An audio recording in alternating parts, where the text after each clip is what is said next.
好想知道此刻你在哪里。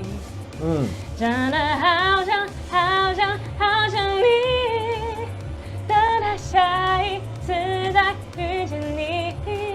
好的，子怡姐，那现在呢，我们已经在等待的同时，我们要做一个小游戏。你可以选择，要么就是你来 freestyle 唱一首歌，可以是新专辑的歌，或者是任意你想唱的歌，或者是来一个这个。可惜我们终于来到一个句号，窗外不愿飞的蜂鸟也在哀悼。大家如果继续想听的话，赶紧去各大的平台上面听我的新专辑《摩天动物园》哦。一定要进摩天动物园耶！刚刚那首歌叫《句号》，by the way。欢呼声呢？有没有来一个耶？哎，这种机会很少，好吧？就在我旁边唱。天哪，我很多喜欢邓紫棋啊，还有那个，另外一首歌怎么唱？我的世界出现了你，我看着自己变得透明。这首歌叫做《透明》。透明耶！透明在线 Q 歌。好的，哎，仔细讲。还有，好想你。结束了。好，我忘记下一句。好想知道此刻你在哪里。真的好想你，等待下一次再遇见你。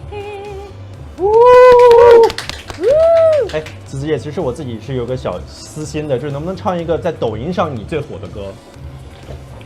抖音上最火的很多，其实很多啦，要不然就被骂了。美丽的梦，想清醒我却抵不过心动。哦，梦里你是无敌的黑洞，我无力抗拒始终。我的鱼饼还没咬完，唱不下去了。让它咬完。好烫啊！哦，好好听，好好听，真的好好听！天哪！好，赶紧 finish 你的自己的鱼饼。一般去 KTV 会唱什么歌，或者会不会去 KTV 唱歌？如果去的话，唱什么歌？我去 KTV 一般就是见朋友。对，在喝茶吗？我通常都是去吃东西，还有跟他们玩游戏。你不是属于那种在 KTV 会唱歌的吗？我小时候会，现在不会了。我以为你会是那种去 KTV 唱自己的歌的。我干嘛还要去 KTV 唱自己的歌啊？你刚才就唱了很多自己的歌。我现在是在打广告，我在 KTV 房间里面干嘛唱自己的歌呢？哎，比如说你唱过某些自己朋友的歌吗？自己朋友的歌啊？旋转跳跃，我闭着眼。蔡依林。还有，想。JJ 的歌会唱吗 ？JJ 的歌谁还记得是谁先说永远的爱我？哇，也就是 MP3 唱了 CD 的歌。